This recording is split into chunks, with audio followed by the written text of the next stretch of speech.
பொதுவா நெறைய பேரு ஆன்மீக பயணம் போவாங்க. ஆனா, உங்களுடைய ஆன்மீகமே பயணமா இருக்கு அப்படிங்கிற ஒரு விஷயத்த நாங்க கேள்விப்பட்டோம். அந்த பயணம் சார்ந்த தகவல்கள் சொல்லுங்கய்யா.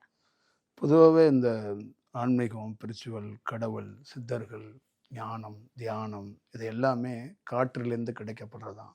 காற்று பயணிக்குமா, பயணிக்காதான்னு உங்களுக்கு நல்லா தெரியும்.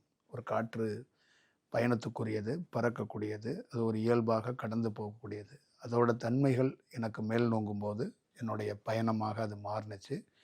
நான் பூர்வீகமாக ஒரு விலாசத்தையோ, ஒரு பெயரையோ நான் முன்னிறுத்துறதில்ல. எனக்கு முதல் தியானம் உருவான அந்த தியானம் கிடைத்த தருணம் தஞ்சாவூருக்கும் திருச்சிக்கும் இடைப்பட்ட காவேரி கரையில தான் எனக்கு தியானம் உருவானது. நீங்க அந்த பொன்னியின் செல்வன்ல பார்க்குற அதே மாரி காவேரி கரையில தான் என்னுடைய வாழ்க்கையில மிகப்பெரிய ஒரு ஒரு நல்ல ஒரு தருணத்த அமையறதுக்கு வாய்ப்பு இருந்துச்சு. இதற்கு முக்கியமான வடிவமா, காரணமாக இருந்தது, பல்வேறுபட்ட செயல்பாடுகள்ல நான் ஒரு ஒரு குருவ வந்து அவருடைய சம்பந்தமா எனக்கு அதிகமான பள்ளி படிப்பு கம்மி தான். நானு கல்லூரிக்கே போகல. இப்போ ஒரு குருவ நான் சந்திக்க அவர் சம்பந்தமா விவேகானந்தர், ராமகிருஷ்ணர் சம்பந்தமா கொஞ்சம் நான் ரெஃபர் பண்ண வேண்டிய ஒரு சூழல் வந்துச்சு.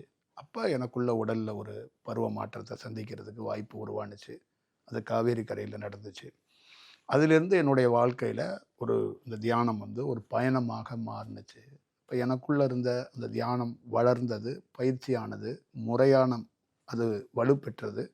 முறையான ஒரு வடிவம் பெற்றது. முறையா ஒரு செயல் வடிவத்துக்குள்ள எங்க நான் போகப்பட வேண்டும், எந்த பக்கம் போக வேண்டும், எந்த திசையை நோக்கி போகப்பட வேண்டும் என்பத ரொம்ப அழுத்தம் திருத்தமாக அப்படி ஒரு செயல் வடிவமா எனக்குள் ஒரு உள் உணர்வாக என்னுடைய பயணம் அன்னைக்கு தொடங்கி இன்ன வரைக்கும் பல ஆண்டுகள் ஆகுது. இந்த நிமிடம் வரைக்கும் உங்களை சந்திச்சுக்கிட்டு இருக்க இந்த நொடி வரைக்கும் என்னுடைய வாழ்க்கை பயணத்துல தான் இருக்கு.